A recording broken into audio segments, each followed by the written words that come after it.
Vamos encontrar Laura no porãozinho que habita a guisa de quarto, refletindo sobre sua solidão, a que ponto tinha chegado. Deitada de costas, contemplava o teto que, num mosaico de tons castanho acinzentados criado pelo bolor, parecia um céu pronto a irromper em tempestade sobre sua cabeça. Contava as peças que decoravam o espaço exíguo do aposento encostado na parede, um espelho sem moldura, bastante oxidado, o que denunciava quanto tempo já passara para ele, uma abajur, uma cadeira, uma banqueta e sobre um armário baixo, um fogareiro de 2 bocas, alguns objetos de cozinha e, amarfanhadas dentro de uma mala, suas roupas. E só. Poderia até ter comprado uma TV, mas para quê? Além de ter pouco tempo para assistir a programas, sua própria vida já dava para fazer uma novela. Do lado oposto do seu aposento, no fim de um corredor, um banheiro coletivo até que limpinho, a não ser pelo encardido na cortina plástica que vedava o boxe e o limo que já se insinuava entre os azulejos antigos, uns gastos, outros quebrados. Virou de bruços, afundou a cabeça no travesseiro e chorou muito. Sabia que o seu choro de nada adiantaria. Ninguém a ouviria. Queria muito mudar as coisas. Ah! Se pudesse voltar, mas como? Impossível. Ela se lançara em uma aventura. Há pouco tempo, é verdade, mas o bastante para não mais suportar o que se propuser a realizar. A essa altura da vida, trabalhava em uma casa de prostituição de 2ª categoria, frequentada em sua maioria por homens que bebiam cachaça e cheiravam mal. 3 anos tinham se passado desde que escolhera aquele tipo de vida num arroubo de orgulho e amor próprio. Onde estava agora? Sempre ouvira falar que a vida era grata, mas não para ela. Que ódio, como se deixara iludir daquela maneira. Onde a vida promissora que um belo e jovem corpo lhe traria. Estava procurando. Certificara-se de que o dinheiro da prostituição não era fácil como todos diziam, mas, em compensação, vinha muito rápido e, com a mesma velocidade, ia embora. Enquanto foi novidade, tinha dias de perder a conta dos programas que fazia e ficava eufórica não só por acumular um bom dinheiro como também por se achar a preferida de tantos homens. A promessa que fizera a mãe, tornava-se cada dia mais difícil de ser cumprida. Resignou-se. O que está feito, feito está. Tentaria dormir, pois o dia já ia clarear.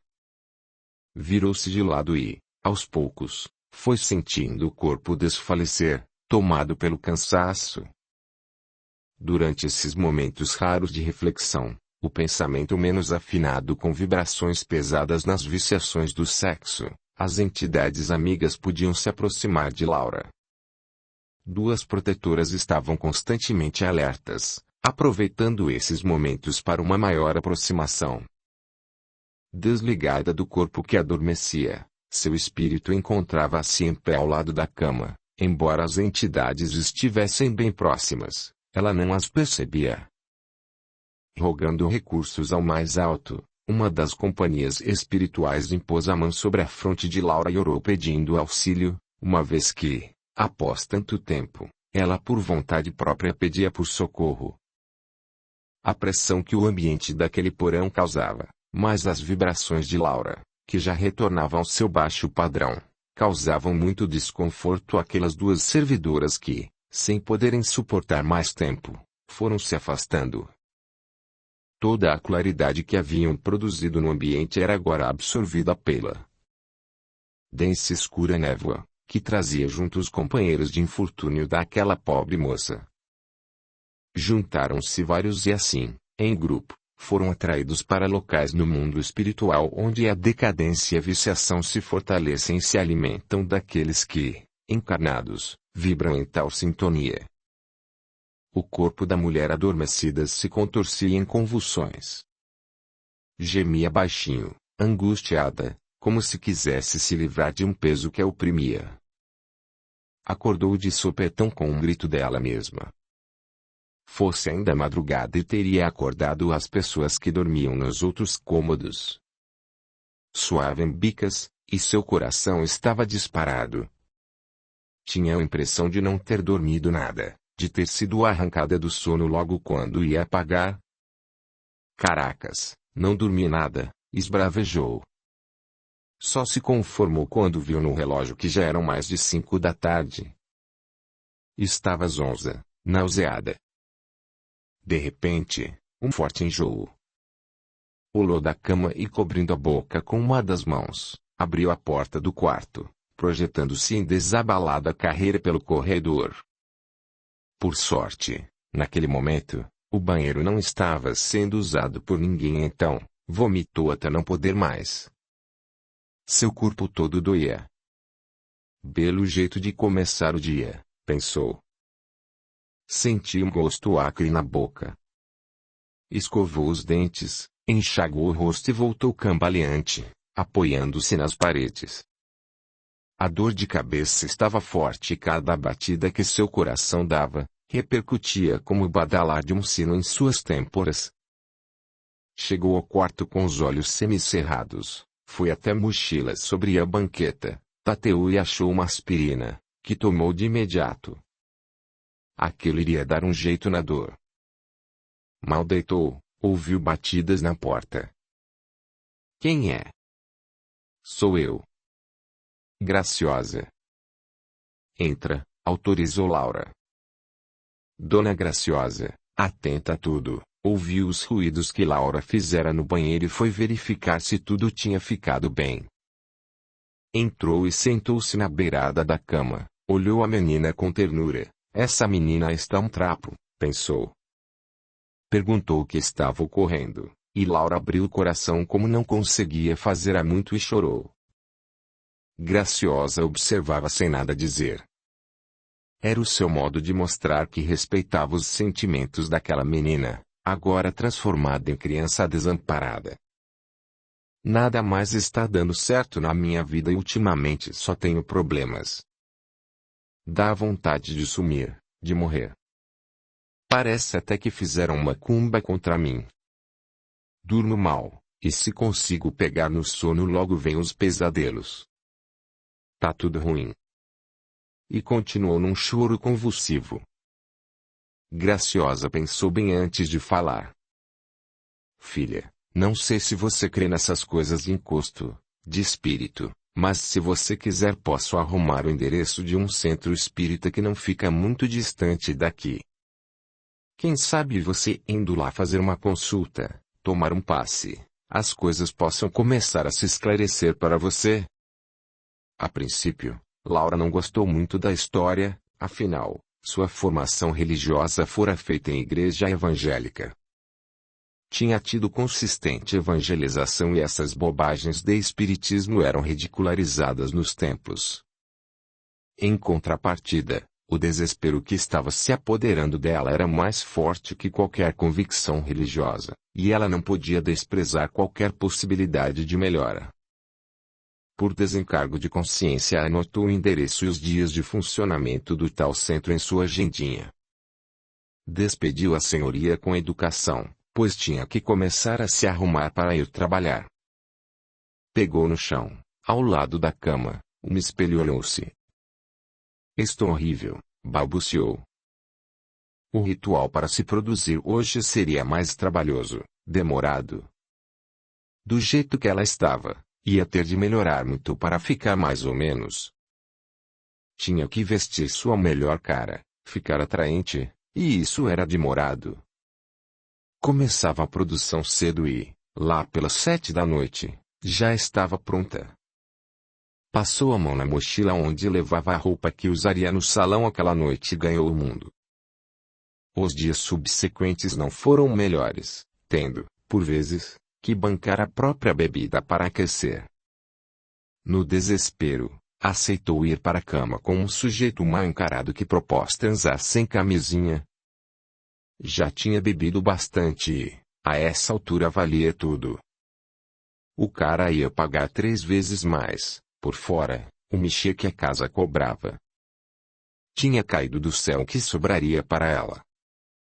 No outro dia, quando acordou, nem quis pensar no assunto e foi correndo procurar um abortivo. A rotatividade de mulheres nas casas de prostituição é muito grande e, na casa do gaúcho, não era diferente. O mercado, com a promessa de altos ganhos, atraía moças de todas as classes sociais. Se outrora trabalhar em bordel era para pessoas de classe social baixa, em níveis de pobreza, o que se observava ali era um grande afluxo de moças de classe média que, deixando para trás um subemprego, iam procurar ganhar mais. Laura, sempre simpática, passava confiança a essas iniciantes que iam lhe confidenciar fatos, situações que as tinham levado até ali. Ouvia de tudo. Fui com minha filhinha ao mercado e não tinha dinheiro para o danoninho que queria, o que a fez chorar muito, me revoltando.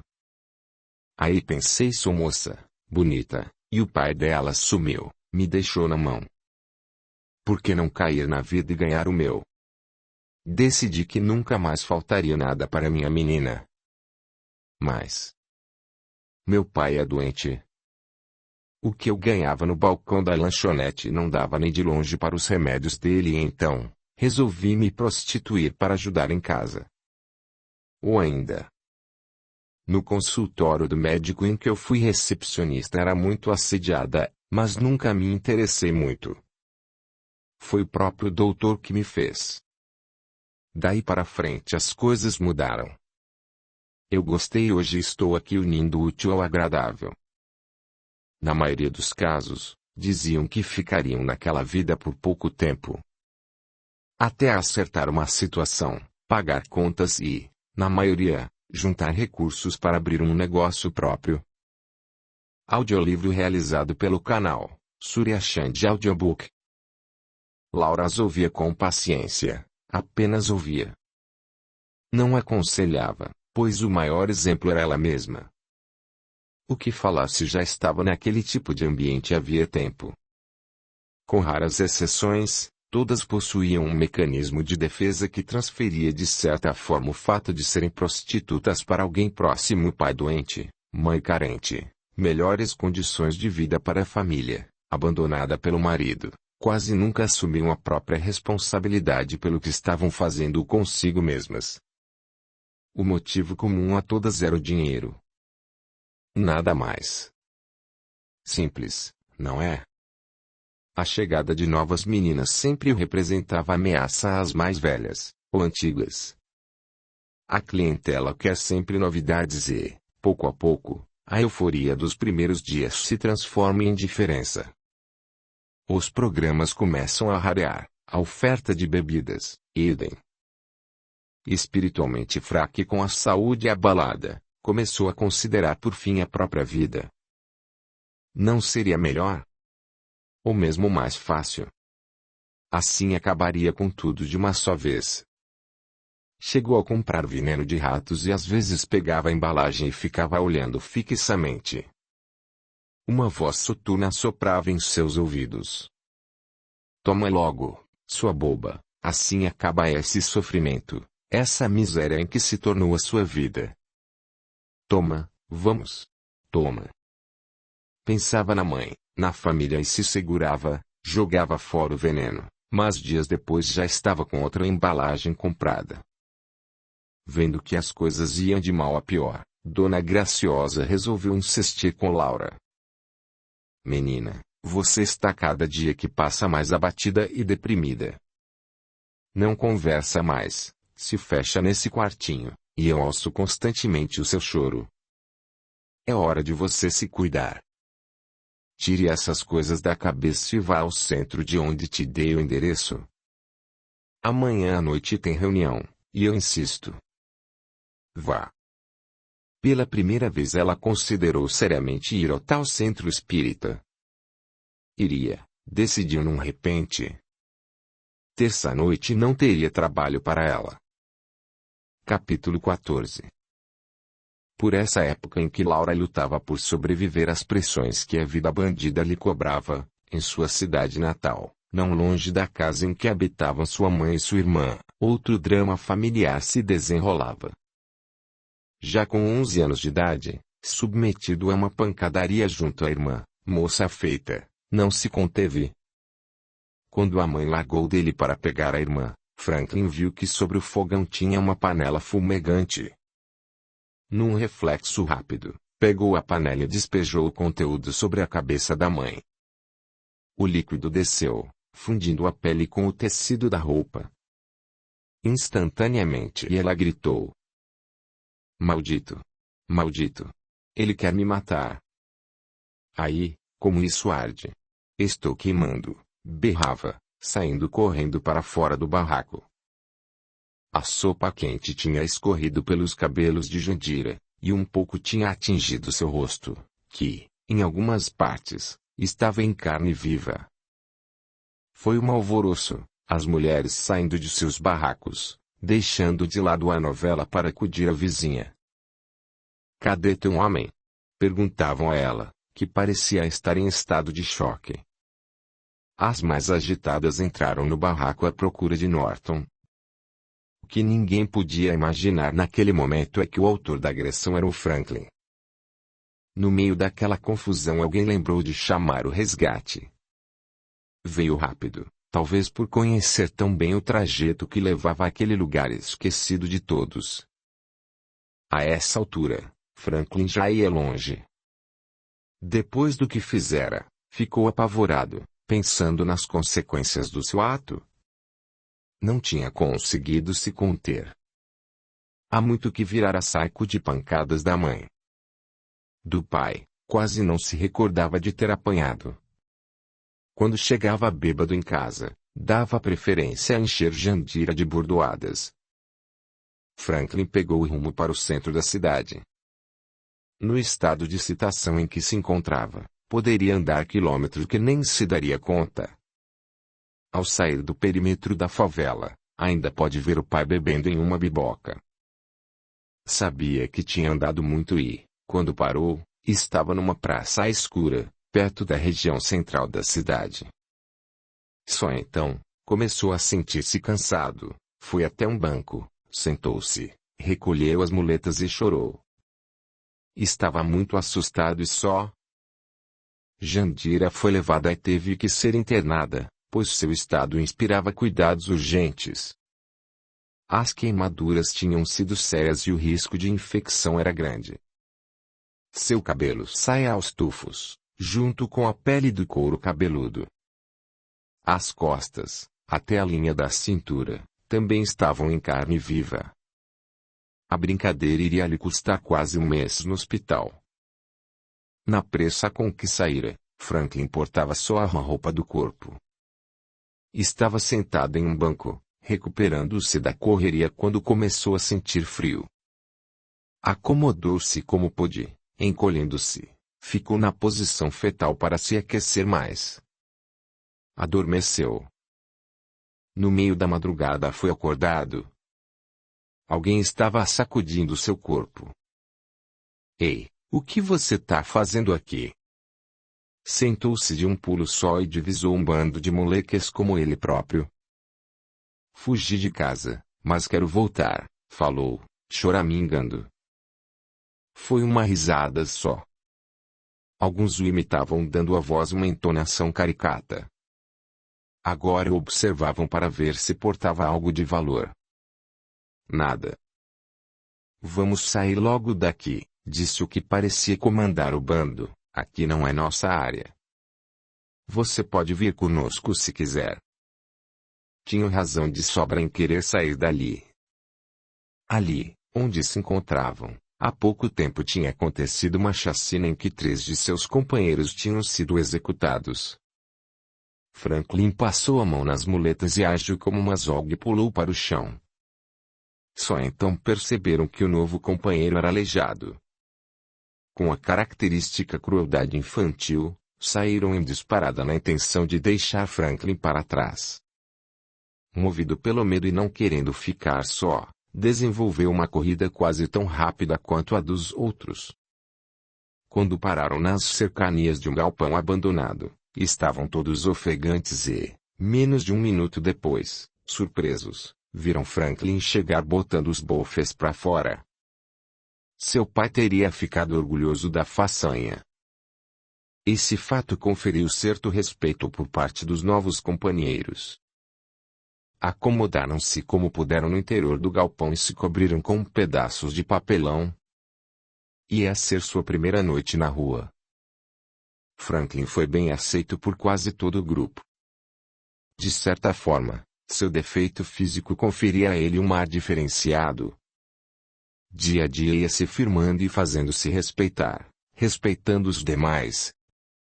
Exceção feita a Tom Malinho, que cismava com ele. Anos mais velho, quando cruzava com ele tinha mania de dar croques em sua cabeça. Franklin só ficava olhando, cabeça baixa, até o dia em que cansou. A total liberdade alcançada e o novo ambiente a que o se ligara, pouco a pouco deixavam aflorar sua verdadeira personalidade, do torturador e assassino frio de outros tempos. O próprio lar onde reencarnara e onde incompreensivelmente sofria maus tratos nas mãos maternas, até então tinha funcionado como correntes que o seguravam e intimidavam. Era uma criança retraída, porém, dentro dela, silenciosamente, se represava todo o ódio de uma vida. Malinho passou por ele e, bem mais alto, soltou-lhe a mão sobre a cabeça, fazendo troça. Assim que lhe deu as costas, despreocupado, Franklin passou a mão em uma barra de cano e, reunindo todas as suas forças, atacou por trás. O primeiro golpe acertou em cheio pouco abaixo da nuca. Malinho assimilou o golpe, mas tonteou feio e começou a cair e, antes que chegasse ao chão, um segundo golpe o atingiu. Esse, na cabeça. Vieram golpes com mais e mais violência sobre o já inerte corpo do outro. Ninguém interferiu até que Franklin se acalmasse e parasse de atacar o corpo morto, estendido no meio de uma poça de sangue. Agora, todos o olhavam e em seus olhares não havia recriminação, mas, sim, admiração. Daquele momento em diante foi conferido a ele um lugar de liderança em meio àquela organização marginal. O corpo ficaria ali onde estava, abandonado, à espera de que alguém o encontrasse e avisasse a polícia. Seria enterrado como indigente, sem família ou alguém que o reclamasse. Para a polícia, o conveniente argumento de que se tratava de briga de gangues era menos um para criar problemas. Franklin, agora com o novo status conferido, foi ficando por lá mesmo. Durante o dia, praticavam pequenos furtos e pediam dinheiro em cruzamentos movimentados. À noite, com o dinheiro arrecadado, compravam um ranguinho à procura dos pequenos traficantes atrás de cola e, de vez em quando, de pedra de crack. Chapavam-se com aqueles venenos até ficarem inconscientes, jogados pelas calçadas. Franklin mostrava grande desenvoltura para liderar e bolar ações para o grupo, mas destacava-se mais em arrumar dinheiro nos cruzamentos. Sua figura magra e o defeito que portava contribuíam para seu sucesso. Seu método era usar apenas uma das muletas e ir aos pulos até a janela dos carros com a mão estendida pedindo uma moedinha. Isso sempre funcionava. Desse seu modo de abordagem surgiu o apelido que iria acompanhá-lo pelo resto da vida. Tizil. Nos arredores de onde se reuniam, havia uma praça bastante arborizada na qual existia uma quantidade muito grande desses pássaros. Pretos e quase azulados, muito ariscos, ficavam ciscando em movimentos rápidos antes de repentinamente alçarem voo, o que trazia certa semelhança aos movimentos dele nos cruzamentos. Foi uma amiguinha que notou. Ei! O Frank quando vai nos carros não parece aquele passarinho lá da praça, o Tizil? Tiro e queda o apelido pegou na hora. Embora não gostando, teve que aceitar e, dali pra frente, a turma só o chamava pelo novo apelido. Após quase um mês internada, Jandira voltou. Jaqueline tentou deixar a casa em ordem na ausência da mãe. Jandira ainda inspirava cuidados. Vinha com um lenço cobrindo a cabeça, onde parte do cabelo tinha se perdido. No caminho até o barraco, as pessoas olhavam com espanto, algumas até soltavam exclamações de pena, de conforto ou sussurravam a sua passagem. E não era para menos por onde o líquido escaldante da sopa escorrera na região do rosto. Parecia ser o caminho percorrido por duas grossas lágrimas de chumbo derretido que tivessem escorrido de seus olhos de mãe, como a se desculpar pela criatura que trouxera ao mundo. Sua revolta contra o filho era grande, e ele iria pagar caro pelo que fizera. Disso ele podia ter certeza, pensava. Os dias de hospital pareciam ter feito bem a ela. Visivelmente mais magra, desinchada pela abstenção do álcool, tinha face mais tranquila, mas era só aparência. Jaqueline, Jaqueline, já entrou aos gritos. Tô aqui, mãe, disse, indo ao seu encontro. Então, cadê teu pai? Deve estar bebendo em algum boteco. E o coisa ruim do teu irmão? Sumiu desde aquele dia. Disseram que viram ele junto com um bando de moleques lá pros lados do centro da cidade. Só podia dar nisso mesmo. Melhor ele ficar na rua e não voltar para cá, falou alto, brandindo na mão uma faca que pegou sobre a mesa. Mato peste. Pelos próximos meses não iria vê-lo mesmo.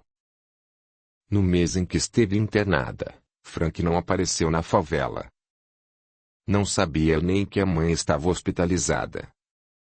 De irmã, e só dela, sentia falta, afinal, quem cuidara dele até aquela data tinha sido ela. Não descansava atrás de notícias do irmão e não demorou muito, ela veio de uma forma crua. Jaqueline, viu Franklin ontem. Onde? Quis saber com ansiedade. Lá no centro da cidade. Tava com um bando de moleques mal encarados, cheirando cola. Aquilo foi um choque. Você tem certeza que era ele mesmo? Pô, Jaqueline, com aquelas pernas secas dele você acha que eu ia me enganar? A notícia, embora ruim, trouxe novo alento a Jaqueline, que não descansava em sua busca pelo irmão. Embora o horário que cumpria em seu emprego de doméstica fizesse ter o dia todo tomado de segunda a sábado, aos domingos arriscava uma ida a bairros mais afastados e até cidades vizinhas já havia visitado. Juntava centavo a centavo para ter uma sobrinha para suas expedições. Aí, se a mãe soubesse onde ela se metia quase todo domingo. Nos primeiros dias que o irmão saiu de casa, ela própria não ligou muito. Até concordava em parte com o pai que falava: a hora em que tiver fome ele volta. Filho meu não é de mendigar na rua. Ambos estavam enganados. O cotidiano da rua afastava o menino cada vez mais de casa. Para ele, a troca não tinha sido tão ruim. Sem obrigação de ir à escola, fazia seu próprio horário. Enfim, aos 12 anos, era senhor de sua própria vida. Tinha liberdade para tudo, e o que já aprendera com suas novas companhias, em tão pouco tempo, representava mais do que nos seus dias de vida até então. O tempo foi passando, e a irmã começou a ficar preocupada. Ela amava o irmão. Desde o dia em que chegara do hospital estivera praticamente sob seus cuidados. Sua dedicação chamava a atenção dos vizinhos, que comentavam: parece até que ela é que é a mãe. E o pai também. Quando Jandira ouvia um desses comentários, feitos propositalmente perto dela era certo que, mais tarde, quando já estivesse tocada, iria descarregar o ciúme e a raiva em cima da filha, na forma de pancadas. Não faltou ocasião que, em sua loucura, tentou agredir o filho ainda de colo, obrigando Jaqueline a se curvar, protegendo o irmão com seu próprio corpo. As semanas se passaram, fechou o mês e nada de ele aparecer. Em casa, Norton continuava sua rotina, conformado com o sumiço do filho. Em seu embotamento, não tinha como avaliar a situação. Gostava do menino, isso era certo, mas não possuía condições para ir atrás dele e trazê-lo de volta para casa que, aliás, vivia dias mais tranquilos. Só mesmo Jaqueline estava preocupada e ansiosa para achar o irmão. Ficou mais preocupada após o comentário feito por uma conhecida que o havia visto no centro comercial da cidade junto a um bando de meninas e meninos que até cola cheiravam. O impacto foi grande, fazendo com que ela não acreditasse, mas a identificação precisa, o defeito nas pernas, fez com que acreditasse. Já o havia procurado em vários locais, sem jamais pensar que ele pudesse estar onde estava. Talvez por saber o tipo de gente que ficava perambulando no centro, em seu pensamento, não incluíra sequer a possibilidade de procurá-lo por lá. De posse da informação, na primeira oportunidade, iria atrás dele. Dona Leda. Dá para eu sair mais cedo hoje? É que quero ver se encontro meu irmão. Vai, filha. Almoce e depois pode ir. Com as informações que tinha obtido por intermédio da colega, já sabia onde procurar o Franklin. Mal almoçou, tamanha sua ansiedade. Tinha a clara intuição de que aquele era o dia de revê-lo. Tomou a condução e, às 4 da tarde, chegou à parada final. Bateu perna até ir dar no cruzamento de duas avenidas onde, naquele horário, o trânsito era intenso. Ficou observando os carros que paravam, aguardando o sinal verde e o movimento dos pedestres que, sempre com pressa, cortavam as avenidas. Aquele movimento todo a estava deixando nauseada. Fixou o olhar no lado oposto de onde estava e teve a impressão de ver um bando de crianças. Prestou mais atenção e, então, pôde enxergar que eles aproveitavam quando o sinal estava vermelho e se dirigiam aos carros para pedirem dinheiro. Só podia ser ali. Assim que deu, juntou-se a um magote de gente que cruzava as pistas e deixou-se levar como em uma onda. A princípio, não viu o irmão. Logo, chegou-se a ela uma menina. Tia, dá uma moeda. Tô com fome. Moeda, não tenho não, mas quero te perguntar uma coisa. A menina, desconfiada, começou a se afastar. Espera. Tô procurando o meu irmão. O nome dele é Franklin. A menina estancou. O Frank não tem ninguém, ele nunca falou de você. Isso a entristeceu, mas não quebrou seu ânimo, ao contrário, a menção ao seu nome foi estimulante, estava no caminho certo. Tem, sim, e eu sou a irmã dele. Vai procurar ele e diz que a Jaqueline tá aqui. Vai, que, na volta, eu te dou mais do que uma moeda. Esse era o estímulo que faltava. A menina se virou e saiu correndo. Não demorou muito. Jaqueline pôde ver o irmão que vinha caminhando em sua direção com Tati ao seu lado, gesticulando e falando ao mesmo tempo. Quando já se encontrava próximo, ela correu ao seu encontro e estreitou-o entre os braços, sentindo sua magreza. Quanta saudade, já eram 4 meses sem notícias. Vim te buscar, você não precisa ficar aqui na rua, pedindo na janela dos carros. Não dá pra voltar. Minha vida mudou muito e minha casa agora é por aqui, disse, erguendo a cabeça e olhando ao redor. Suas feições tinham mudado, parecia ter amadurecido anos em meses. Perdera a feição inocente de um menino de sua idade. Seu semblante agora era ríspido. As roupas não eram mais aquelas com as quais saíra de casa. Encontrava-se mal arrumado um casaco de tricô laceado que lhe descia quase até o joelho, a gola em V, no umbigo, chinelo de dedo, e um boné surrado, encardido, finalizava o figurino. Se você quiser, trago umas roupas pra você, elas estão todas lá em casa. Não deixei mamãe dar. Nessa hora, ele abriu um sorriso. Precisa, não, isso aqui é roupa de trabalho, disse, esticando mais ainda o casaco para baixo dos joelhos. Se ficar arrumadinho, Quem vai me dar dinheiro? Se liga. Jaqueline estava chocada. Sabia que a chance de ele retornar para casa com ela era zero. Seria inútil insistir. Estava estática, olhando para o irmão e nem percebeu que outros meninos estavam se juntando a eles. O mais encorpado já chegou perguntando: quem é a tchutchuca? Mortezão, meu. É minha irmã. Desculpa, mano, tá limpo. Vamos abrir, moçada, falou para os outros que formavam aquele pequeno grupo.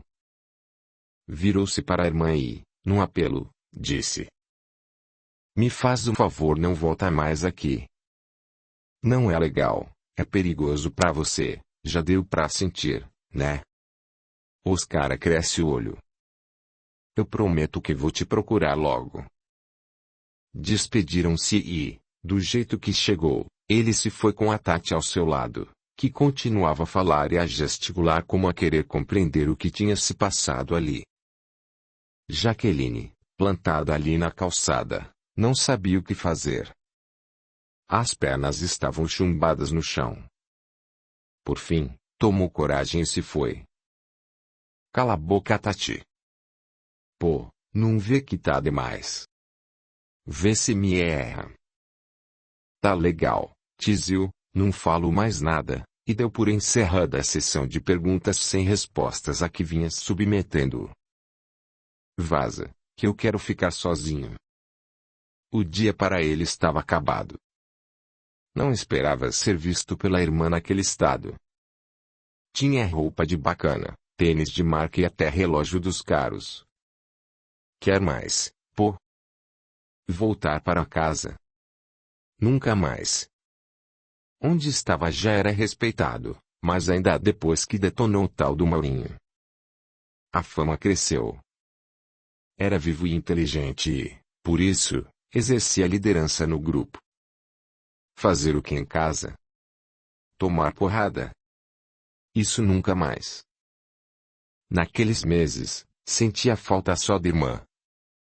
Aliás, de certa forma, saíra de casa por causa dela, tentando evitar que a mãe a surrasse.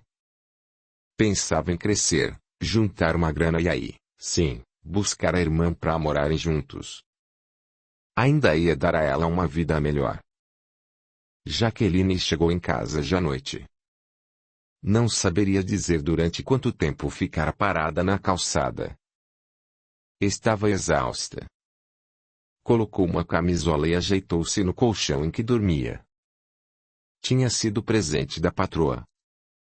Não tinha comido praticamente nada o dia inteiro, e seu estômago roncava, porém, mesmo assim, não tinha coragem para levantar e saciar a fome. Pouco depois dormia profundamente.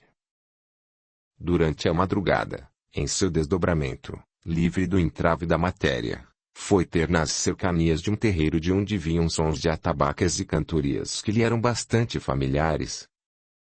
Vez por outra, uma voz se sobressaía das demais, buscando resposta em um refrão monocórdio. Ela não se encontrava só. Vários espíritos desencarnados e encarnados como ela própria, caminhavam a passos lentos para a festança.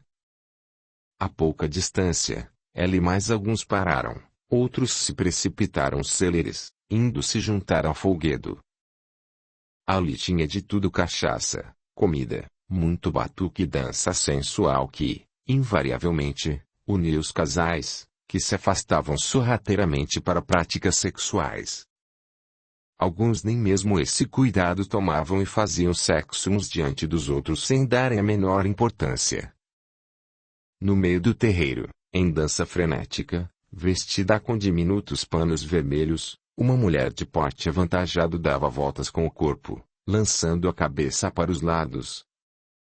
Parecia estar tomada por uma força sobrenatural. Ao seu lado, outras negras e negros entravam no seu ritmo. Jaqueline reconheceu naquela mulher, Jandira. Sim, sem dúvidas era ela. Em sua mente começaram a aflorar recordações do tempo da escravidão, da senzala, das festas e batuques que ela não perdia nunca. Nesses dias, também cultuavam-se os ancestrais, santos e orixás deixados há tanto tempo na distante África, mas jamais esquecidos. Reconhecia rostos de pessoas que tinham vivido no mesmo tempo em que ela na Casa Grande, no Engenho da Estrela. Queria se aproximar e falar com Jandira, mas uma força maior evitava que ela se movesse. Foi desligada dessas vibrações com a aproximação de um grupo de irmãos socorristas que encaminhariam, junto aos demais, para o local onde, através de passes e vibrações, seriam orientados na tentativa de refazimento moral. Aqueles tantos conhecidos que ela observara em meio ao folguedo eram irmãos ainda muito ligados à matéria. Estavam estacionados no campo das vibrações de baixa sensualidade, agarrados às sensações que sentiam quando encarnados. Ela já conseguira dar alguns passos na direção oposta, mas ainda não se encontrava firme o suficiente para dispensar constante monitoramento por parte dos benfeitores. Naquela manhã acordou mais cedo do que normalmente fazia. Tivera uma boa noite de sono, apesar de tudo porque passara no dia anterior. Sentia-se fortalecida e pronta para tocar a vida. Sabia que não tinha o poder de modificar o que já estava feito e, em sua simplicidade, entregou o caso a Deus. Orou antes de sair para mais um dia de trabalho. Diferentemente da irmã, os dias que se seguiram foram angustiantes para Franklin. Tinha os pensamentos confusos e chegou a pensar em voltar para casa, mas como? Sabia bem o que estaria à sua espera. Estava muito agressivo e ficava mais cheirando cola no galpão do que qualquer outra coisa. O único que se chegava a ele era o alemão, seu amigo de fé em meio a tanta bandidagem. Capítulo 15. Terça-feira, dia de ir ao centro espírita, aconteceu de tudo. Acordou tomada por fortes cólicas, sua menstruação tinha descido. Que saco! Quando ficava assim, sua irritação e impaciência iam aos limites de intolerância e, para piorar as coisas, ao levantar-se da cama deu uma topada no pé, dessa vez xingou alto para quem quisesse ouvir. Foi tomar banho, e a resistência do chuveiro estava queimada. Era demais. Tudo parecia conspirar contra ela. Resolveu que não sairia até a hora de ir ao centro espírita. Bem antes das 8 horas que saiu para pegar o ônibus. Reunidos em proveitosa palestra nas cercanias do centro, um grupo de espíritos socorristas observava a chegada de irmãos, tanto encarnados como desencarnados. Dalmo, o orientador do grupo, discorria sobre a dificuldade em encontrar novos trabalhadores para engrossar as fileiras da luz. Afora a dificuldade cada vez maior na aproximação dos umbrais terrestres devido à gama de vibrações pesadas emitidas por irmãos ainda presos às sensações materiais mais baixas, as pessoas pareciam ter perdido a motivação em ajudar seu próximo. Vive-se um momento em que o egoísmo se traduz na materialidade quase total. Quantos de nossos companheiros, com tarefas acertadas aqui em nosso plano, já na matéria, sucumbem ao orgulho, egoísmo, sensualidade, deixando verdadeiras clareiras onde o exemplo do amor e da fraternidade deveriam estar sendo cultivados. No grupo que orientava, alguns eram destacados para observar e avaliar pessoas que detinham no coração possibilidades de um dia virem a colaborar em tarefas socorristas. Não iam atrás de perfeição, por longe dela estarem todos, mas um sinal de boa vontade para com o próximo era suficiente. A palavra de consolo, um pensamento de amor, o perdão, o recurso para o miserável. Naquela terça-feira, lá estavam Dalmo, Amanda e Clarice, observando, quando a chegada de uma mulher chamou sua atenção, e foi Clarice que falou. Olhem aquela mulher que está chegando, e todos viraram para olhar. Não era sua aura ou seu semblante carregado que a destacava, mas, sim, as vibrações de amor que duas entidades femininas lhe dispensavam. Clarice cruzou o olhar com ambas e foi correspondida. Nunca as tinha visto por lá. Em rápida análise constataram que o campo magnético que envolvia era maculado por pesadas vibrações de sensualidade. Entidades em desajuste, sumariamente vestidas e tomando posições menos respeitosas acompanhavam como seu séquito e tentavam entrar no recinto do centro com ela. Quando se aproximaram, foram repelidas. Pequenas centelhas de luz pareciam surgir do nada, atingindo-as, o que lhes causava grande desconforto e então, recuavam, dando continuidade à pantomima erótica que se entregavam. Laura entrou e estancou. Uma angústia e um aperto no peito quase a sufocavam. Voltou sobre os próprios passos e saiu.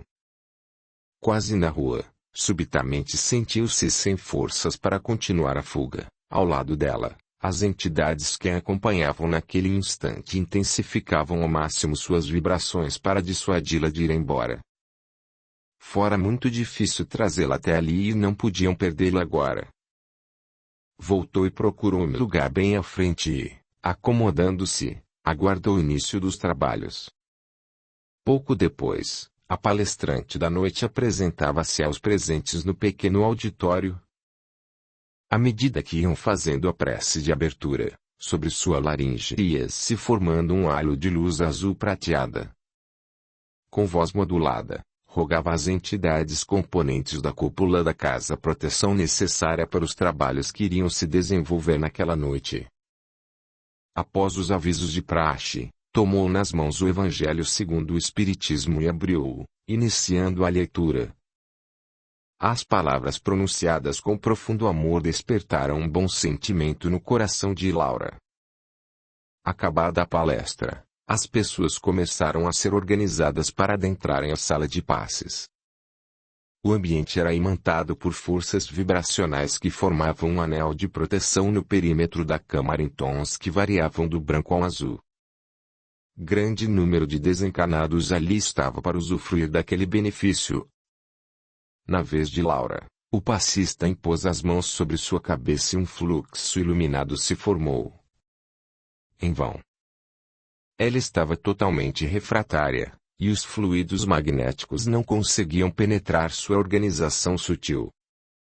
Seus pensamentos estavam confusos e, naquele momento, achava uma palhaçada o que estava acontecendo. O que é que eu estou fazendo aqui? Fim do passe. O senhor que o havia aplicado abaixou-se e sussurrou em seu ouvido que ela necessitava passar por consulta e que deveria se informar. Na saída, ofereceram um copinho com água fluidificada, que não bebeu. O que queria mesmo era sair dali. Aquela atmosfera estava sufocando. Já na rua, sentiu-se melhor. Entidades que a tinham acompanhado até a entrada do centro e foram impedidas de nele ingressar, retomavam sua companhia. Ao se afastar mais do centro, um vulto escuro aproximou-se e enleou em um abraço. Laura estremeceu e sentiu-se estranha. Os zombeteiros que até ali acompanharam se dispersaram em respeito. Audiolivro realizado pelo canal Surya Chand Audiobook. Logo atrás de Laura, sem serem percebidos, irmãos socorristas observavam o estranho consórcio que ali se estabelecia. Sensíveis e experimentados, deduziram que aquilo ou o que a havia envolvido era poderoso o suficiente para não se deixar identificar por eles. De agora em diante, sempre algum deles estaria ao lado de Laura. Já em seu quarto, sentiu-se melhor. Menos pelo passe que recebera, mas pelas nefastas presenças de companheiros das esferas mais baixas. Sob forte sugestão, resolveu sair de novo e ir para o bordel, afinal, ainda era cedo. Fazer programa não dava, mas podia fazer algum dinheiro bebendo com os clientes. Retornou depois das 3 da madrugada, bêbada. No dia seguinte, após sua ida ao centro, Dona Graciosa foi conversar com ela. Então, menina? Como foi lá? Sinceramente, achei tudo uma palhaçada, mas não posso negar que voltei um pouco aliviada. A única coisa que prestou mesmo foi a palestra. Gostei. Comentou o que o passista lhe dissera, no sentido de fazer uma consulta, e ouviu a amiga falar sobre a importância que tinha. Aquilo era importante. Vamos ver. Semana que vem talvez eu volte lá. O que ia se iniciar ao redor de Laura era uma luta pelo seu espírito. Se, por um lado, as correntes socorristas iriam trabalhar tentando estimular os sentidos mais sublimes de Laura, os prepostos da Ordem de Valdez se empenhariam em destruir sua vontade de melhorar e, assim, mantê-la refém do esquema que a levaria à total ruína física e moral. Tinham seu comprometimento com a vítima de Laura, Julião, e a justiça deles tinha que ser feita. Casa, trabalho, casa. Por vezes, recebia um convite para almoçar fora, o que queria dizer uma quentinha em um bar localizado em qualquer esquina. Aceitava de bom grado. Eram homens simplórios, que viam em Laura a realização de possuir seu objeto de desejo. Sempre existia a figura do cliente mais romântico, que vinha com a pergunta pronta, ensaiada. O que uma mulher bonita como você está fazendo em um lugar como este? Nessas horas, podia dar asas à sua imaginação. Fazia cara de arrependida e, quando ia começar a contar sua vida, dizia: paga mais um drink, amor. O que invariavelmente acontecia então, lá ia. Uma vez era a mulher traída que, de bronca, transou com todos os amigos do marido e, não tendo mais aonde ir, acabou sendo obrigada a cair naquela vida. Tinha a menina inocente do interior que, com a mãezinha doente sem ter muito dinheiro para os remédios, viu na prostituição a única solução para salvar a vida da mãe. Essa, em geral, agradava muito e já tinha feito muito marmanjo chorar. Mas sua preferida era a noiva desvirginada às vésperas do casamento e, em seguida, abandonada pelo noivo. Vendo-se grávida, foi expulsa de casa pela própria mãe. Teve o bebê, mas como sustentá-lo? A única saída era aquela virar prostituta. Teve até gente que se dispôs a dar um corretivo no cafajeste, se ela assim o desejasse. Durante uma sessão dessas, tomava brincando uns 4 drinks, que o cliente pagava sem perceber. Entre elas, as meninas brincavam e chamavam esse tipo de repórter da prostituição. Interessante frisar que esse tipo era mais de conversar do que de fazer programa. Às vezes, até ia para o quarto, mas só rolava papo mesmo. Não era raro que recebesse uma boa caixinha com a recomendação: olha, esse é para o remédio da mãezinha ou toma aí pro leite do garotão.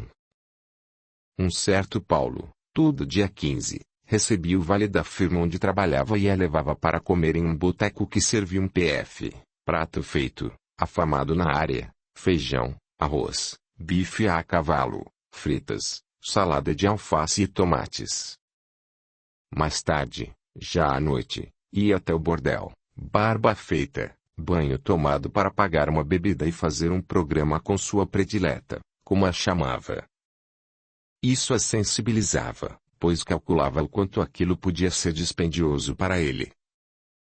Não faltava também quem desejasse que ela fosse morar junto, amigação, coisa para ela totalmente fora de cogitação. Pensava com nostalgia no tempo em que os jantares se davam nos melhores restaurantes e boates da cidade. Depois, um luxuoso flat, ou a bem decorada suíte de um motel. Os clientes antigos tinham sumido de vez. Chegou a ouvir de um deles: como você pensa que uma pessoa na minha posição vai se envolver com alguém como você? Esses caras com quem que você sai, cheiram mal. Em vão, aguardava alguma mensagem ou uma ligação para seu celular. Às vezes, tinha a vontade de arremessá-lo contra a parede. Daum interessou-se pelo caso de Laura e achava que deveria ser objeto de estudos por parte do seu grupo. Conversando com as entidades que a haviam acompanhado ao centro, ouviu: o que temos tentado é dissuadi-la da prática de atos escusos, por meio da sugestão. Até pouco tempo, estávamos conseguindo equilibrar as coisas e mantê-la um pouco afastada das péssimas companhias que a ela se agregam por seu campo vibratório. É o mesmo que deixar a porta aberta e convidar o ladrão para entrar. Além disso, existem os obsessores pertencentes à poderosa ordem, que a acompanham desde a mais tenra idade, no intuito de destruí-la. Em várias ocasiões, na matéria, usou seu corpo e inteligência para tirar proveito e destruir quem atravessasse seus caminhos, criando, assim, inimigos. Na atual encarnação, tinha em seus planos uma recuperação no campo da sensualidade e, mais uma vez, estava fracassando. O benefício do esquecimento de vidas anteriores não foi o suficiente para apagar nelas impressões gravadas em sua memória mais recente. Trabalhamos muito por seu aprimoramento e ainda temos fé em triunfar. Esperamos tê-la futuramente entre nós, renovada no amor de Jesus. Amanda perguntou ao orientador. Sem as influências de seus obsessores, recebidas desde a adolescência, a vida de Laura poderia ter tomado outros rumos. Certamente. No plano reencarnatório dela, uma de suas falhas morais a ser combatida era justamente a tendência para o baixo sensualismo, justo onde atuam. As irmãs que hoje estão aqui sabem bem o que é a luta para minimizar o desequilíbrio instalado nas regiões genésicas de Laura. Para seus obsessores foi muito fácil manipularem-na como a um fantoche, disse Amanda, e concluindo. Como disseram as irmãs, ela deixou as portas escancaradas.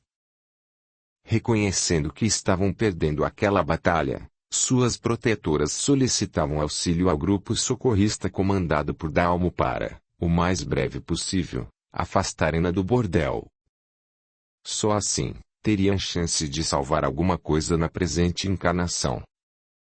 Início da madrugada, noite escura, sem um raio de luar, 3 vultos se aproximam do casarão. Ninguém os observa quando entram e vão direto para o quartinho de Laura. No quarto escuro, tênue luminosidade começa a surgir até iluminar todo o aposento. É aqui mesmo. O que pode ser feito?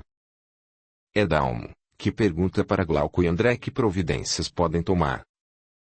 Ambos eram técnicos em eletrônica quando encarnados. Os mesmos interesses na área os levaram a criar laços de amizade e estudarem juntos os efeitos magnéticos aplicados sobre o corpo sutil. A gama de instrumentos magnéticos a que tinham acesso era ilimitada e agora fariam uso de alguns. Estudaram bem o recinto e optaram em instalar um gerador ligado a luzes que produziriam mal-estar a qualquer entidade em campo vibratório adensado como bem era a maioria das companhias de Laura.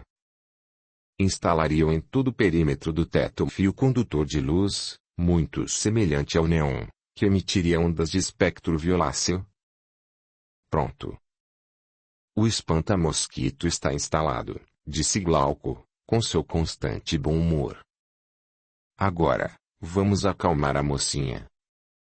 Na cabeceira da cama, um fio condutor, emitindo uma luz rosa amarelada, parecia trazer tranquilidade ao ambiente. Vendo, mas sem serem vistos, os 3 observavam algumas entidades, já na expectativa da chegada de Laura, entrarem e logo saírem incomodadas dali. Elas vinham na esperança de se alimentar dos miasmas viciosos que Laura trazia em abundância, grudadas ao seu corpo. Álcool, fumo, drogas e sexo um banquete. Parabenizaram-se. A instalação tinha sido um sucesso. Iriam deixar André por algum tempo ali para monitorar e fazer algum ajuste se fosse necessário. Era um serviço de grande utilidade. Glauco já iria para outro ponto da cidade, onde teria nova tarefa. Eles não paravam. O aparato instalado por Glauco e André ia cumprindo sua finalidade, mas não na velocidade em que seria necessária para a recuperação de Laura. Medidas mais drásticas teriam que ser tomadas. A essa altura, Dalmo já tinha encampado o caso e passara de simples observador ao seu responsável. conseguira uma autorização especial para poder atuar com seu grupo junto àquelas duas irmãs que acompanhavam Laura desde sua última encarnação. Estamos prestes a perder Laura definitivamente, disse Dalmo, dirigindo-se à pequena assembleia que havia convocado não só entre os membros de seu grupo, mas também com irmãos especialistas em outras áreas, principalmente de saúde. Durante a exposição dos fatos, deixou claro que os aparelhos instalados no quarto de Laura não surtiram o efeito desejado por total falta de sintonia dela com as ondas vibratórias emitidas. Se, por sua vez, o aparelho gerava ondas que repudiavam as suas más companhias espirituais, ela própria era refratária a essas ondas. Narrou o fato a que ele próprio assistira pouco antes da instalação dos aparelhos, em um dia que Laura não iria ao bordel por não se sentir bem. E essa vagabunda? Não vai mais sair de casa. E nós, como é que ficamos? Ela tem compromisso com a gente. Eram aqueles que se alimentavam das sensações dela, verdadeiros vampiros. Despejavam sobre seu corpo combalido fluidos poderosos, tentando transfundir forças que a fizessem levantar-se e ir para o bordel. Lá ela se reabasteceria do alimento de que tanto necessitavam. Expostos os inúmeros problemas, falou. Apelo aos irmãos que nos ajudem a criar as condições necessárias para neutralizar em Laura o foco maior de suas perturbações, o bordel. Trocaram, ainda, algumas observações e, após fervorosa prece, despediram-se. Curta, comente, compartilhe, e se inscreva, se já não o fez. A gratidão é o caminho da evolução. Capítulo 16. Ângel, dirigindo-se a Valdez, disse. Problemas. Qual, dessa vez? Como se não existisse em número suficiente. É o caso de Julião e Laura. Temos conhecimento de uma corrente socorrista que está atuando com muitos recursos e firmeza na tentativa de resgatá-la de nós. Até pouco tempo não estavam obtendo resultados, mas os ventos estão mudando. Vão acalmá-la para que se afaste do bordel onde atua e, assim, os nossos, que a vampirizam, também se afastam. É preciso que se faça alguma coisa. Intuitivamente, Valdez sabia que grupo socorrista estava envolvido e também da força que o grupo possuía. Não seria esta a primeira vez em que haveria enfrentamento entre ambos. Algumas vezes triunfara, outras fracassara. O score de ambos estava equilibrado. Usavam armas diferentes e, naquele caso, as suas eram mais fortes. Encarregou Angel para destacar alguém que se inteirasse do caso e seguisse os passos de Laura, diuturnamente. Quando se inteirou dos artifícios usados para afastar a moça dos antros que frequentava, ficou possesso. Tomou o caso quase como uma afronta pessoal. Daqui para frente eu mesmo cuido do caso. E assim foi, quando teve a informação que Laura iria voltar ao centro para ser submetida a uma consulta espiritual. Dias antes, despachou equipe especializada para acompanhar os médiuns que participavam daquele tipo de trabalho. Ia ser um serviço de vigilância e tentativa de desestabilizar alguns deles, atuando com sugestão e insinuação em suas deficiências próprias. Fariam de tudo para miná-los, pois isso seria importante para que Valdez pusesse em prática o plano que elaborara. Laura acordou indisposta e de ressaca, boca seca, travada, com a sede de quem estava perdida no deserto. E os olhos? Ah, esses, nem se fala. Teria chumbo pendurados neles. Foi tateando até achar o interruptor do abajur e acendeu. Mesmo com os olhos fechados, a claridade feriu-os momentaneamente. Ajeitou-se no travesseiro e só depois de alguns segundos conseguiu abrir os olhos. Não acreditava no que estava vendo, como uma flor lançando pétalas vermelhas para todos os lados. Lá estava ela, deitada em meio a uma grande mancha de sangue. Conseguiu erguer-se e, cambaleando, abriu a porta do quarto. Dona Graciosa, Dona Graci, e tombou desmaiada no corredor. Recobrou a consciência deitada em uma maca no corredor do pronto-socorro. Estava lívida. Sentia que a vida estava querendo deixá-la. Mal teve forças para balbuciar. Não quero morrer. Ao seu lado, Dona Graciosa ouviu o apelo e não deixou de lembrar o tanto de vezes que tinha posto no lixo os saquinhos com veneno para ratos que Laura insistia em repor. Em 2 dias teve alta, com recomendações expressas para repousar. Nem álcool, nem bordel. Boa alimentação e uma prescrição de antibióticos potentes. Nos dias que se seguiram, Graciosa não tratou-a como se filha sua fosse. Muita canja de galinha, os remédios ministrados na hora certa, mesmo sendo tomados em meio à madrugada. Com a insistência de Graciosa e o temporário afastamento das más influências, resolveu ir ao centro para tal consulta. Dona Graciosa, liguei para o centro e, na quarta-feira, tem consulta. Não quer ir comigo? Quarta-feira? Está bem, irei contigo.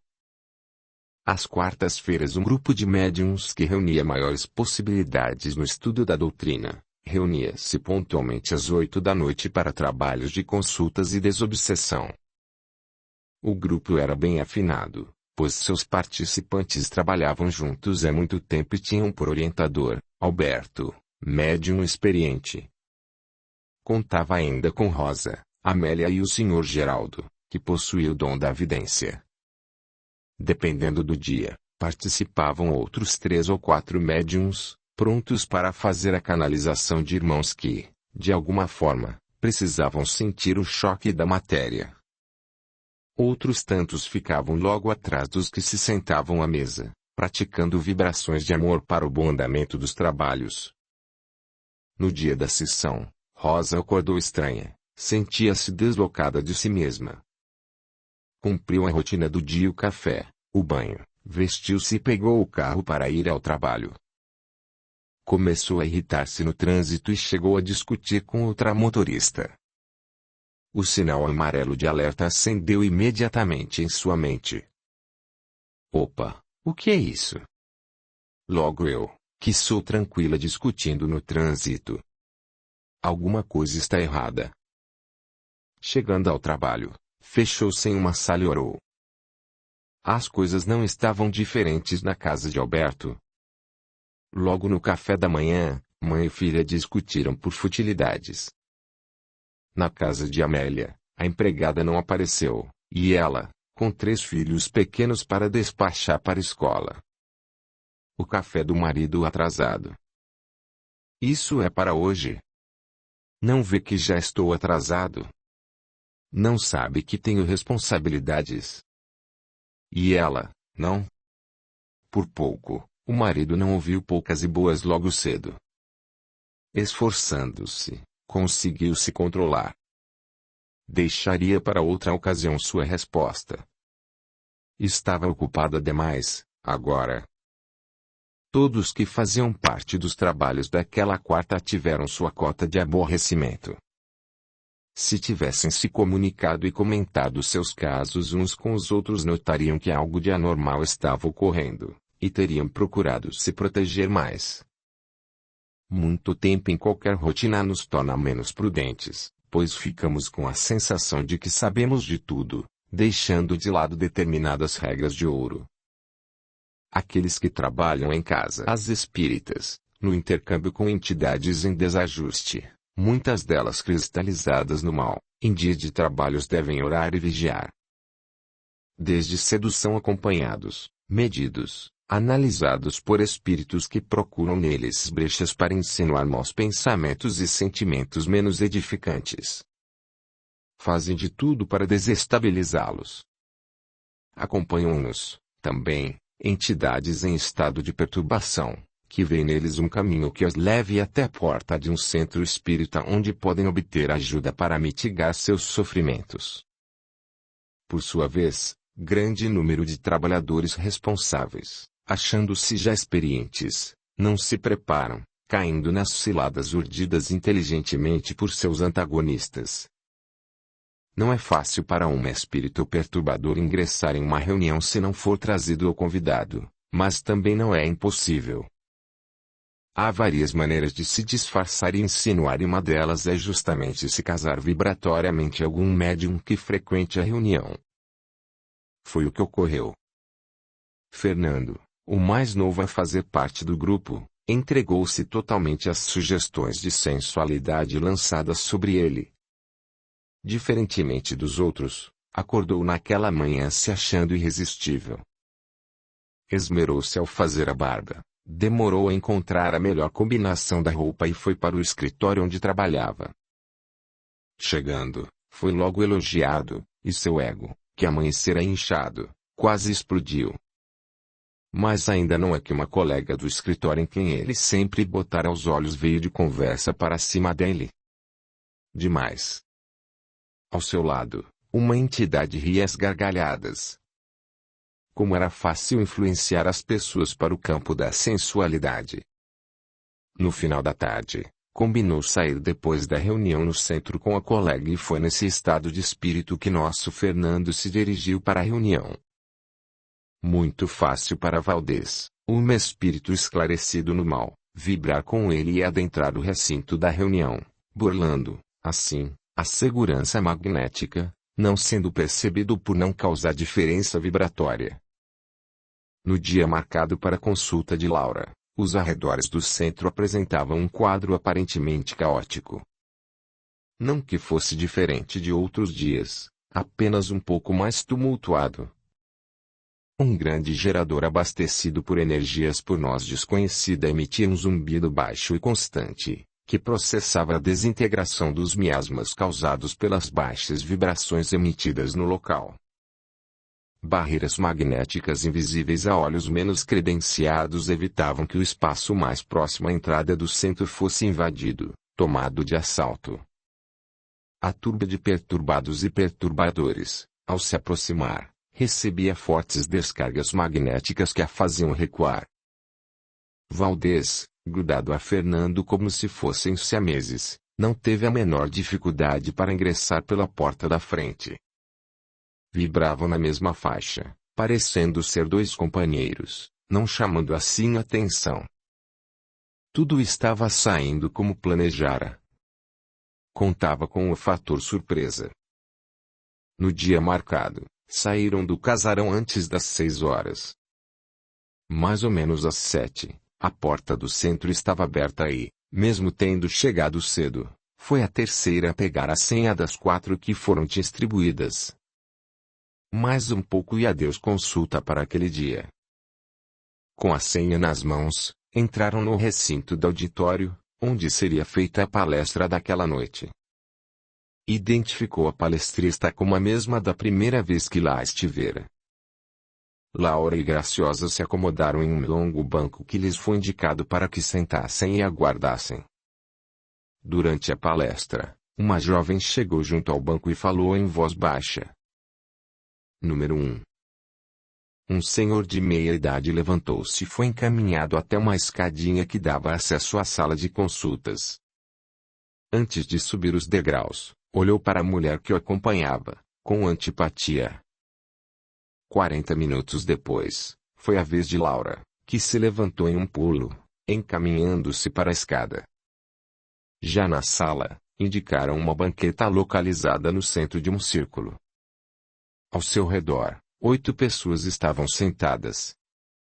O grupo de consultas era composto por um doutrinador, um vidente, 2 médiuns de psicofonia para receber mensagens ou dar passagem aos irmãos que tivessem alguma coisa a falar, e os outros 4 que se mantinham em profunda concentração, dando o suporte necessário aos trabalhos. O espaço astral muito expandido deixava ver uma multidão de espíritos que, após terem acesso liberado ao recinto, ali iam, em busca não só da cura para suas chagas, mas também do consolo através de exemplos e palestras que eram ininterruptamente proferidas por espíritos esclarecidos. Há de se observar que, mesmo após o término dos trabalhos do centro, no outro lado se estendiam indefinidamente. Encontravam-se ali entidades das mais variadas faixas vibratórias, que se interpunham por todo o espaço, sem mesmo se darem conta umas das outras. O doutrinador perguntou a Laura o porquê da consulta, sendo informado que tinha sido sugestão de um passista na primeira vez que lá estivera. Havia no ar algo pesado, chocante. Os médiuns pareciam não ter acomodação nas cadeiras e se mexiam procurando o conforto. Um movimento de braços mais brusco fez com que a jarrinha colocada em uma mesa lateral emborcasse, derramando quase toda a água a ser fluidificada sobre a toalha que guarnecia a mesa. Os médiuns de incorporação estavam concentrados, aguardando para dar passagem a algum irmão levado pelos espíritos socorristas, quando Rosa falou. Estou sentindo uma aproximação muito forte. E começou a perder a consciência, coisa rara para ela. Não dê passagem ainda, não dê passagem.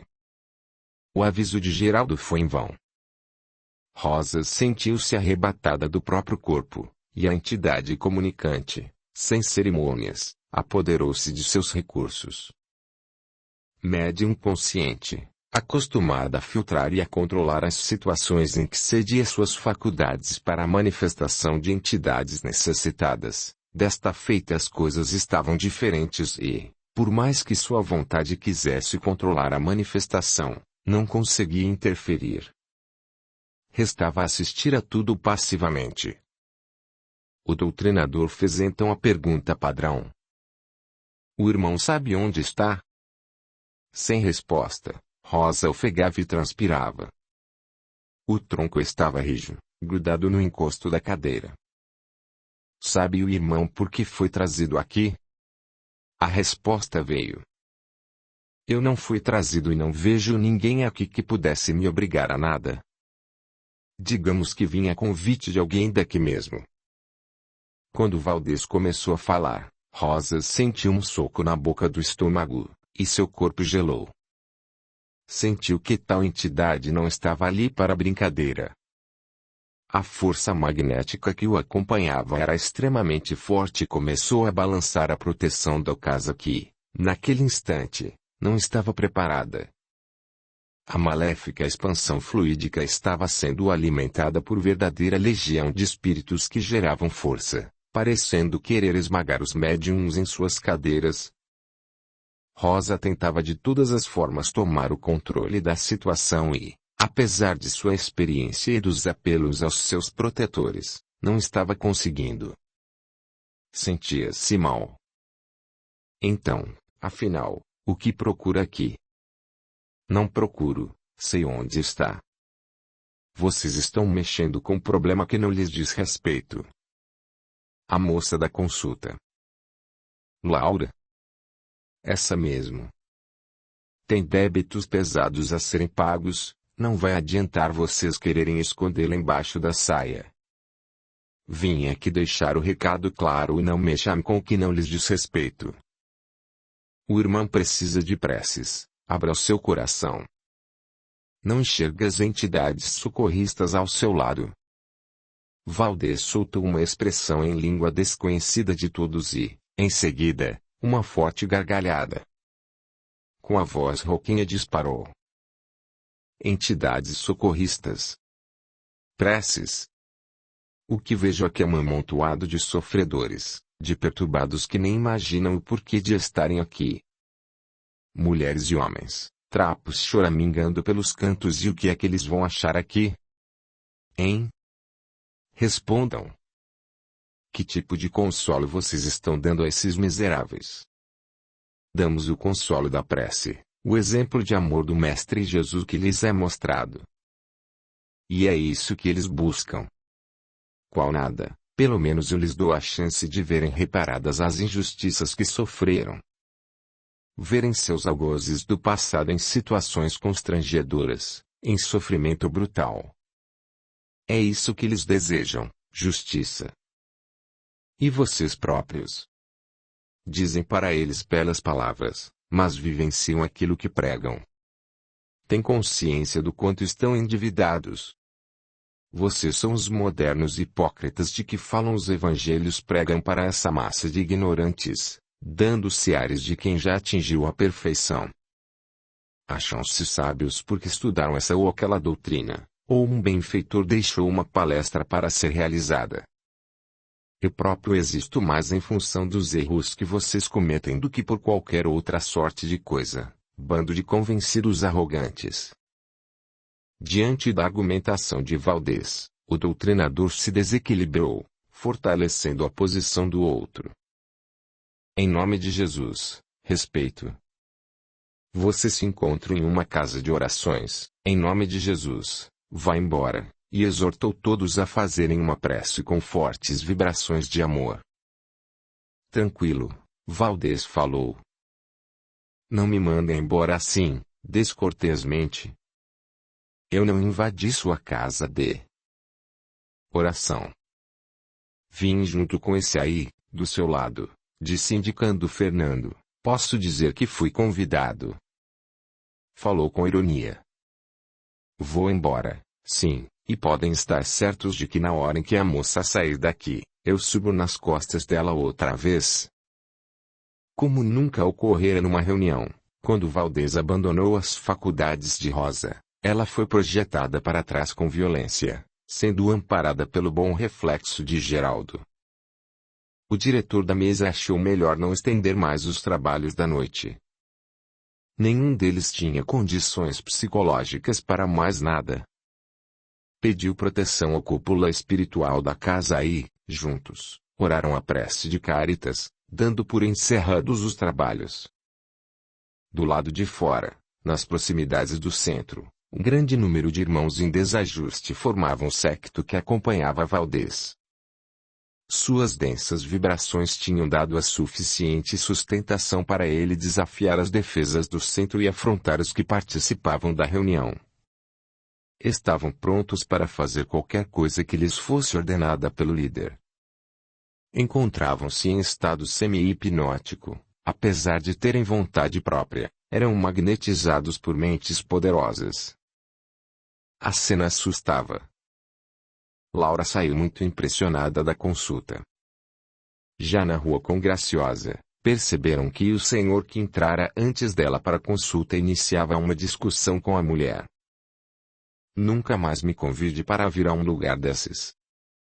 Besteira por besteira, prefiro ouvi-las no bar, são mais alegres, disse, referindo-se à explanação do evangelho. Carlos, disse a mulher, desculpe-me, mas pensei que você fosse gostar, sentir-se melhor neste ambiente do que no bar. Calou-se resignada, enlaçou o braço do companheiro e foram caminhando juntos. Ao lado de Carlos, os amigos espirituais já começavam a se impacientar, afinal, tinham compromissos com seus iguais para ir correr os bares, tomar umas e outras. Por sorte, o número de bares é bem maior do que o dessas casas onde só se faz escutar besteira e pieguice, comentou um deles. Nesse exato momento, Carlos teve o mesmo pensamento, assimilando a sugestão da entidade. Estava entrando em um processo obsessivo, que só Deus sabia onde podia levar aquela criatura. Dalma e seu grupo só foram alertados do ataque às estruturas do centro quando Valdez já ia longe. Tanto os médiuns do grupo de Rosa quanto os mentores espirituais dos trabalhos estavam aturdidos, sem entender bem como uma entidade do porte de Valdez conseguira burlar a segurança do centro com tanta facilidade e ingressar nos trabalhos. Reunidos após a malfadada sessão, Rosa quis saber de Fernando se algo de extraordinário tinha lhe acontecido no decorrer do dia. Não. Que eu me lembre, não. Foi um dia normal. Não queria dar o braço a torcer e tomar para si a responsabilidade do ocorrido. Mentiu descaradamente. O que seus companheiros não eram capazes de perceber, o era pelos espíritos que estavam presentes. Não podemos induzi-lo a dizer a verdade? Perguntou Clarice. Não, a verdade virá por si mesma, questão de tempo. Por aí temos o exemplo de como o despreparo de um único integrante do grupo que opera na interação mente, espírito pode comprometer todo um trabalho. Fica clara a importância a ser dada ao padrão vibratório harmônico entre os trabalhadores do grupo. Sempre é bom bater na tecla do preparo que deve ser feito em dia de trabalho. O asseio não deve ser só do corpo, afinal, antes da reunião devemos estar de banho tomado, penteados, com uma roupa discreta, confortável. A profilaxia espiritual não deve ser diferente. Nos dias de trabalho devemos lutar, desde a hora em que nos levantamos, contra nossas imperfeições. As más companhias só vêm conosco quando convidadas. Somos observados, principalmente nesses dias, por irmãos que tanto querem nos induzir ao bem quanto ao erro. O que vimos hoje foi uma sucessão de erros e excesso de confiança. Quando nos sentimos muito confiantes, as falhas podem ocorrer, e somos pegos de surpresa. Mesmo sendo um centro espírita, aqui não ocorreu diferente. E não é fato que na prece de abertura de uma sessão pedimos que todos deixem seus problemas pessoais do lado de fora da sala. Que mantenham uma concentração firme com pensamentos harmônicos de paz e caridade. Capítulo 17. Quando se sentiu mais fortalecida, foi ao bordel despedir-se da turma. Guia, que arraso que tu fez contigo. Parece uma defunta. Essa reação do gaúcho ao vê-la refletia o pensamento de todos que estavam lá. Laura emagrecera muito. Estava branca como cera e tinha perdido por completo a vivacidade, que era sua marca registrada. Abraçou o gaúcho, a negra Diana e algumas meninas com quem travara maior intimidade. Aquela era uma despedida definitiva. Mais uma em sua curta vida. Saiu dali sem sequer olhar para trás. Enquanto aguardava o táxi que a levaria à rodoviária para comprar a passagem, respirou fundo o perfume das frutas, tão característico naquele local. No dia de sua partida, ainda de tarde, jogava conversa fora com alguns moradores do casarão, quando uma mulher moça procurou Dona Graciosa.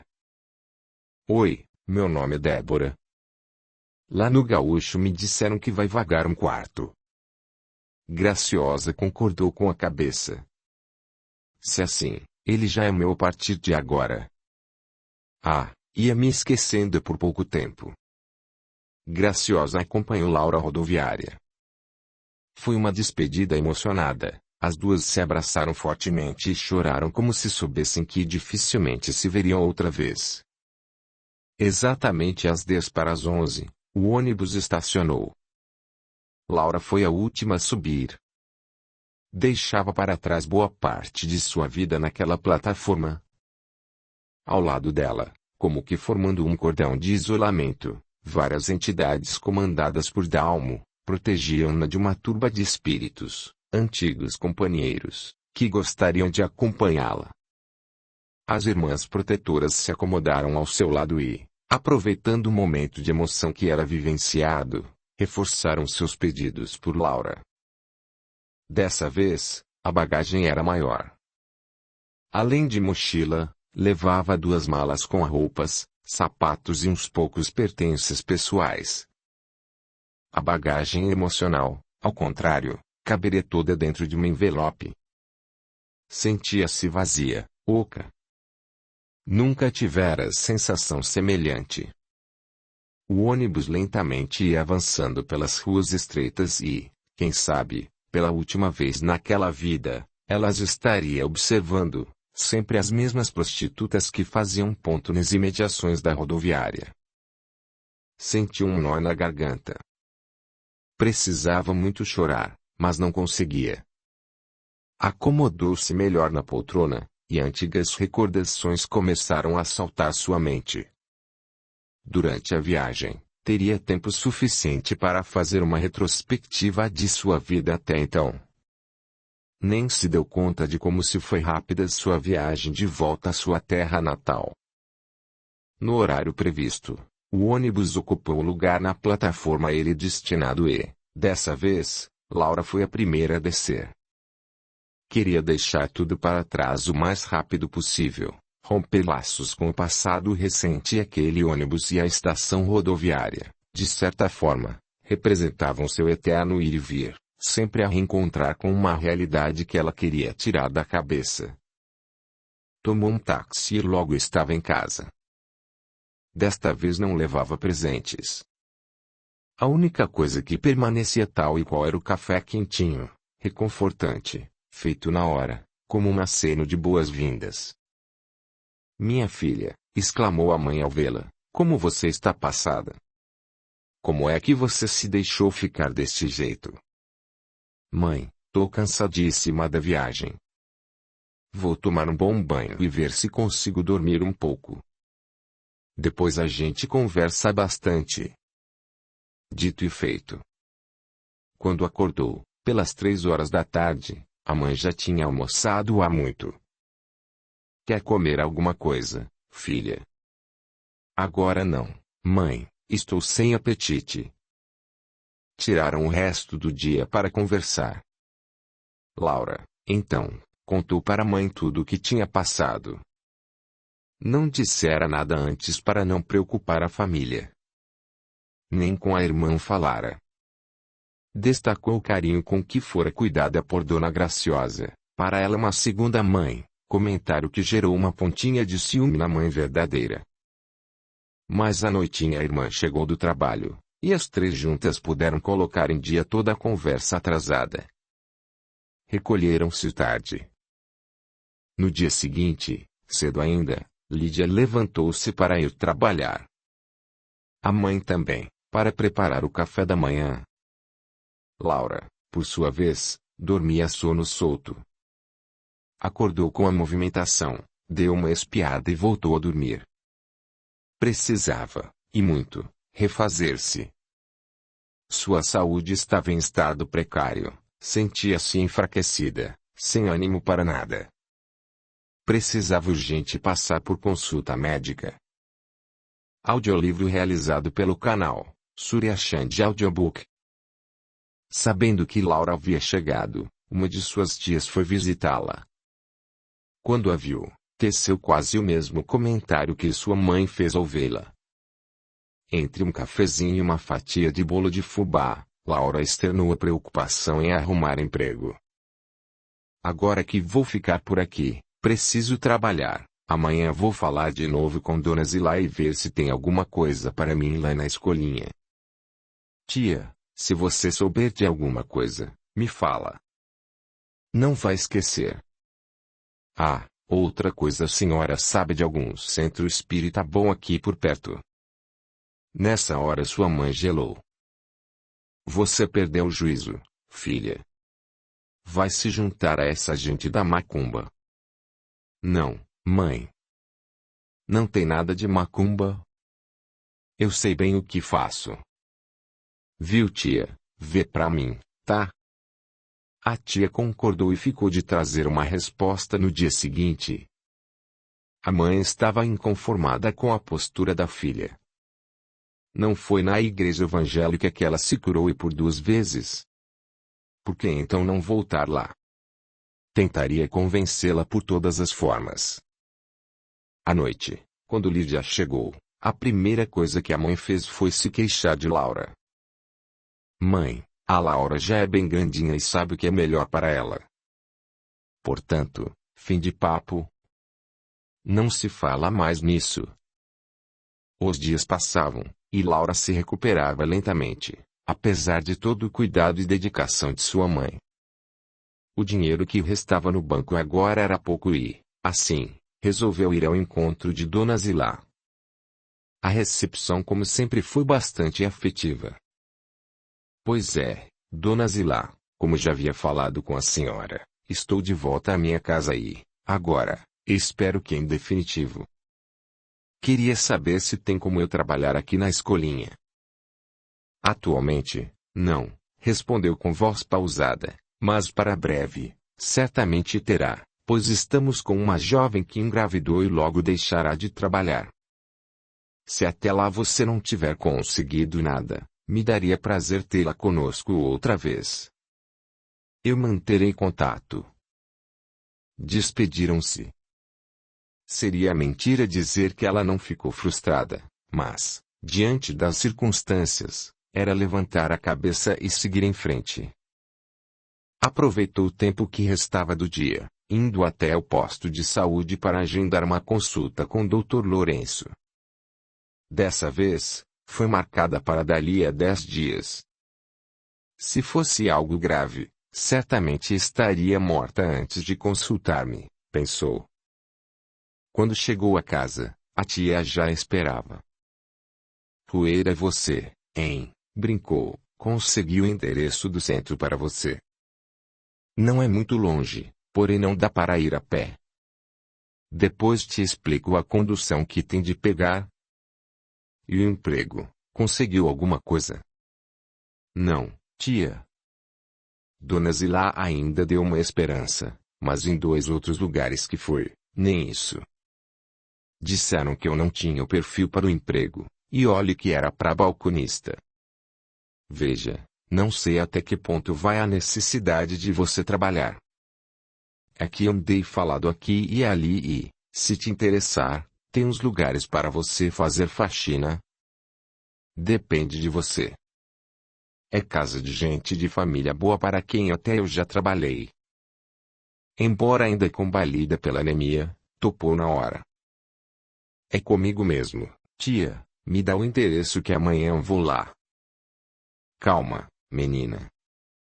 Não é assim, deixa que eu falo com a patroa e te aviso quando é para ir. Laura sentiu alegria quase infantil.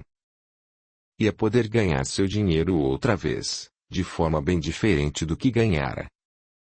Começava já a fazer planos, quando foi chamada à realidade pela voz da mãe. O jantar está pronto.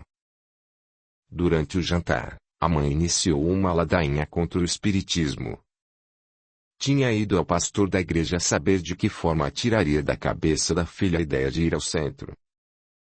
Basta, mamãe, chega por hoje. Tenha paciência, a senhora não enxerga que a Laura já está cheia de problemas. Tem mais é que ajudá-la a resolver e não ficar criando mais. Lídia falou forte e fez com que a mãe se calasse, não sem antes asseverar. Depois, não diz que sua mãe não avisou. A fixidez dos hábitos daquela cidade, quando comparados à agitação da cidade onde ela morou, era grande. O agito em que esteve envolvida durante os últimos anos perdia espaço para sua nova rotina. Notou que tinha mudado até o modo de se espreguiçar. Quando acordava, era mais lento, cadenciado primeiro uma perna, a outra, um braço, o outro e, por fim, tudo em conjunto, como se tentasse encostar mãos e pés nas paredes contrapostas do quarto. Nos dias que antecederam a consulta médica, esteve em vários locais à procura de emprego, conseguindo nada mais que promessas.